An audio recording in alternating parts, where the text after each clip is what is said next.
Alors mon parcours, il est relativement presque tracé. Je dirais plutôt que je vais plus parler de l'histoire de ma vocation. Je suis arrivé en France à l'âge de 4 ans et je ne savais ni lire ni écrire le français, mais j'avais qu'un seul but, être vétérinaire. J'ai fait l'école d'Alfort, ensuite j'ai fait plusieurs diplômes. Mon premier job a été d'être directeur d'un parc national en Afrique, au Tchad. Ensuite, je suis rentré en France, j'ai intégré le Muséum national d'histoire naturelle. Et enfin, depuis maintenant 17 ans, je suis à la ménagerie de Jardin des Plantes. Depuis 20 ans que je travaille maintenant avec la faune sauvage, on a vu une évolution dans le temps de notre vision du monde animal. On est plus conscient de leur propre sensibilité, leur intelligence. Beaucoup de livres ont vu le jour sur l'intelligence animale, sur leur perception, sur leur culture aussi. On a des livres maintenant qui parlent de culture animale. Certains militent pour leurs droits. Ce sont des mouvements qui sont vraiment très positifs pour l'animal, mais aussi pour l'homme, parce qu'on remet en question.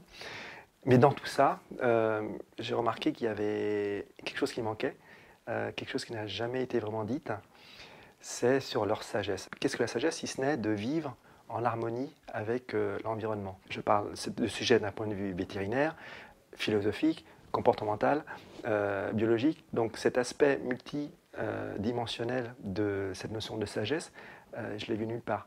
Donc voilà pourquoi ce livre. Comment on pourrait apprendre des animaux pour devenir plus nous-mêmes, c'est-à-dire plus humains. Lorsqu'on étudie toutes les formes animales, on voit bien que la réalité en tant que telle est relative. Le monde de l'éléphant va être complètement différent du monde de la chauve-souris ou du monde de l'escargot ou du chien ou du chat.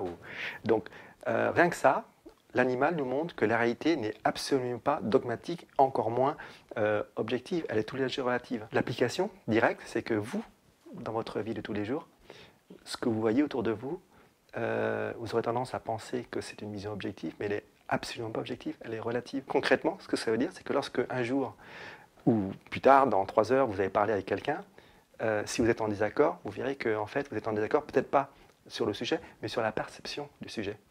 Ça, l'animal nous l'apprend. L'animal parle avec des émotions. Nous, on aura tendance à parler de l'extérieur vers l'intérieur. On va penser d'abord qu'il faut plaire aux autres, faire attention à la vie des autres, et du coup avoir finalement des décisions et des pensées relativement superficielles puisque l'origine vient de l'extérieur. L'animal, lui, il va venir de l'intérieur. Il parle d'abord avec le cœur et ensuite il va voir comment réagit l'environnement. Ce langage des émotions, c'est un langage sincère, intimement sincère, où lorsque vous avez parlé à quelqu'un avec le cœur, c'est votre propre moi, votre propre et intime conviction qui va parler et non pas une parole qui va être influencée, biaisée, parasitée par tout un environnement qui est souvent catégorisé, dogmatisé par des contraintes sociales.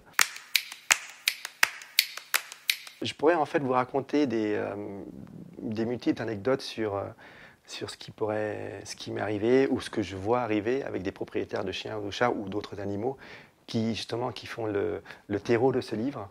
Moi, je donnerais juste comme exemple mon rapport avec mon tapir. Il est très sensible, il capte vos émotions, il capte vos comportements. J'ai eu beaucoup si vous voulez, de réactions ou de situations où j'ai vraiment senti une communication avec lui, ou lorsque par exemple je ne vais pas le voir pendant un certain temps, il me fait la tête, il vraiment me fait la tête, ou lorsqu'il est vraiment énervé, quand j'arrive à le calmer en lui expliquant, en s'approchant de lui d'une façon plus amicale. Cette relation intime qu'on peut avoir avec un animal, toutes ces histoires-là font l'origine en fait, de ce livre.